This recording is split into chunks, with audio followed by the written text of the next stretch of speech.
ஆண் பிள்ளையா பிறக்கிற ஒவ்வொருத்தரும் பெத்தவங்களுக்கு நல்ல மகனா இருக்கணும், கூட பிறந்தவங்களுக்கு நல்ல சகோதரனா இருக்கணும், கட்டின மனைவிக்கு நல்ல கணவனா இருக்கணும், ஊருக்கு நல்ல மனுஷனா இருக்கணும் அப்படின்னு எப்பவுமே நீங்க என்கிட்ட சொல்லுவீங்களேப்பா.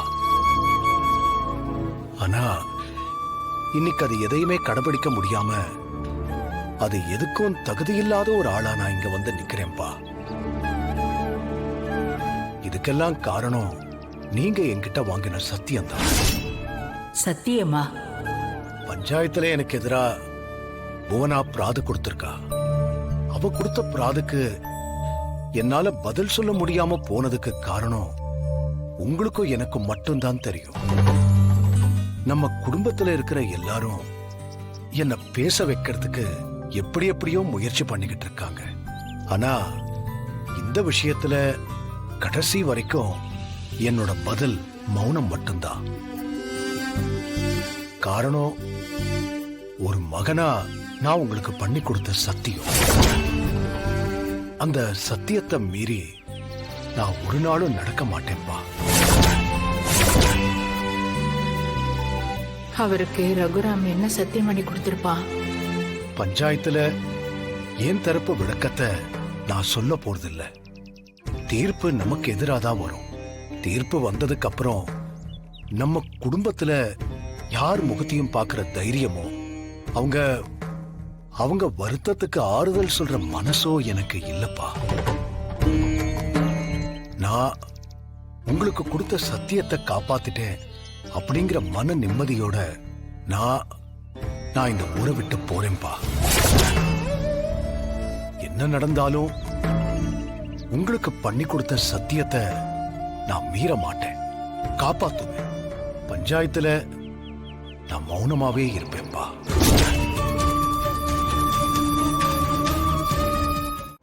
அம்மா, நான் சொல்றத கேளுங்க. முதல்ல கத்தி எடுங்க, அந்த கத்தியை கீழே போடுங்க. அந்த உண்மை என்னங்கறத நீ இப்ப என்கிட்ட சொல்லலன்னா நான் என் கழுத்தை அறுத்துக்கிட்டு என் புருஷ போட்ட முன்னாடி என்ன செத்து போறேன். சத்தியத்தை விட வாழ்க்கை ரொம்ப முக்கியம் காளிமுத்து. உண்மையை சொல்ல போறியா இல்லையா? இல்ல உன் கண்ணு முன்னாடி நான் என்ன? வேணாமா, வேணாம். சொல்லிடு, சொல்லிடு.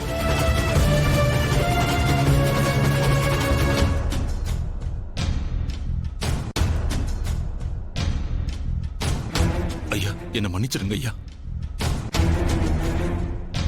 நீ என்கிட்ட ஐயாவை பத்தின உண்மையை சொல்லலன்னா கத்திய வச்சு கழுத்து அறுத்து செத்து போயிடுவேன்னு சொல்றாங்க. ஐயா, நான் உங்களுக்கு செஞ்சு கொடுத்த சத்தியத்தை மீறது தப்புதான், தப்புதான். வலுக்கட்டாயமா கேட்கறதுனால நான் இப்ப உண்மையை சொல்ல போறேன் ஐயா. என்ன மன்னிச்சிருங்க ஐயா, மன்னிச்சிருங்க. தயவு செஞ்சு மன்னிச்சிருங்க.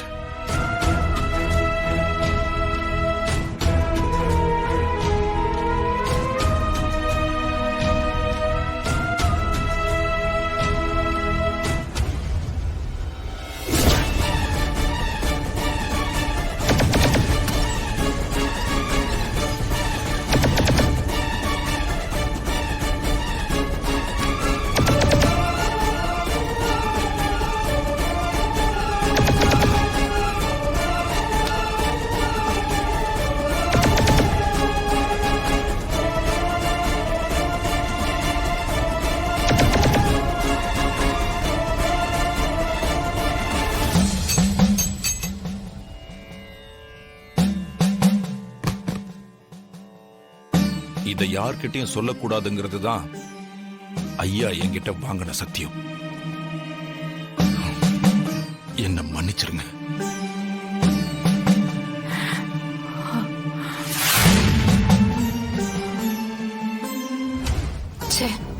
எல்லா ஆம்பளைங்க இப்படிதான் இருப்பாங்க போல இருக்கு.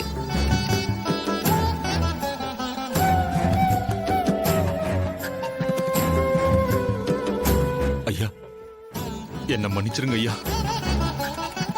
இத்தனை வருஷமா நான் கட்டி காத்த உங்களோட சத்தியத்தை இன்னைக்கு ரமணி அம்மா கேட்டதுனால உடைச்சிட்டேன். என்ன மன்னிச்சிருங்க ஐயா. முதல்ல தீர்ப்பு சொல்லுங்க. நிறுத்தறியா? பஞ்சாயத்துல எந்த ஒரு தீர்ப்பையும் எடுத்தோம் கவுத்தோம்னு சொல்ல முடியாது. சாட்சிகளும் ஆதாரங்களும் என்ன சொல்லுதோ அத முழுசா கேட்டுட்டு தான் தீர்ப்பு சொல்லணும்.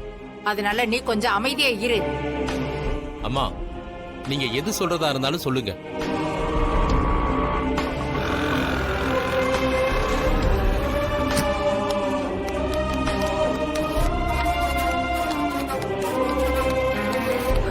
என் புள்ள மேல எந்த தப்பும் இல்ல. என் புள்ள உங்களுக்கு குற்றவாளியா? என் புள்ள ரகுராம் அண்ணாந்து பாக்குற கோபுரம்தான். அவனை எல்லாரும் அண்ணாந்து பாக்கணுமே தவிர இப்படி தலை குனிஞ்சு பார்க்க கூடாது. அவன் இப்படி எல்லாரும் முன்னாடியும் தலை குனிஞ்சு நிக்கிறான்னா அவன் மேல எந்த தப்பும் இல்ல. பேரு கனகவள்ளி. இவங்க உனக்கு இன்னொரு அம்மா.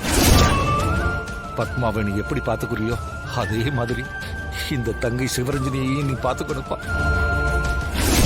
நான் ஒருத்தரை விரும்புறேன். நான் அவரை தான் கல்யாணம் பண்ணிக்கலான்னு இருக்கேன். நான் சொன்ன அந்த பையனை பத்தி நீங்க விசாரிச்சீங்களா? உன்கிட்ட சொல்ற அளவுக்கு அவன் நல்ல பையன் இல்லை.